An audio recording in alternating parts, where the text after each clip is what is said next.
ጋስ የምር እውነት ነው። አሁን ፍቅርና ሩታ የሚያወሩት ነገር እውነት ነው እንዴ? ኧረ ውሸት ነው በሉ። የምር አብርሃምን ማለት ነው የመጨረሻ ወደ ሄርሜላ እንዲሄድ ነው አደረጉት ማለት ነው። የምር እውነት ነው በሉ። የምር እውነት ነው በሉ። እኔ በጣም እየነበረኝ ነው ይሄ ነገር ማለት ነው። በጣም ያስፈራል። ይሆናል ለአብርሃም በጣም ኦቨር ተናዷል። የምር ማለት ነው ይሄ ነገር ያስፈራል። የምር እኔ በጣም ፈርቻለሁ። የምር በቃ ከሩታ ጭራሽ እንዲርቅ ነው ያደረጉት ማለት ነው።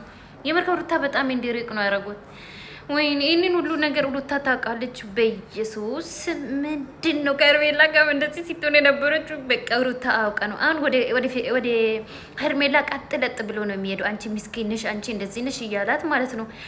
በኢየሱስ የምር በጣም ከባድ ነገር ውስጥ ነው ሩታ ገና ይገባችው። ገና እየጋባች ነው። ገና በጣም ከባድ ውስጥ ያኔ ሩታና ፍቅር እንደዚህ አውቆ እኔ ላይ እየተጫወቱ ነው እያለ በጣም ነው የሚናደደው። እንደውም አንቺ ምስኪን ነሽ ወደ አንቺ ነው የሚመለሰው ብለው ወደ ሄርሜላ እንዲመለስ ያደረጉት ቀጥ ለጥ አድርገው ነው ያደረጉት ማለት ነው።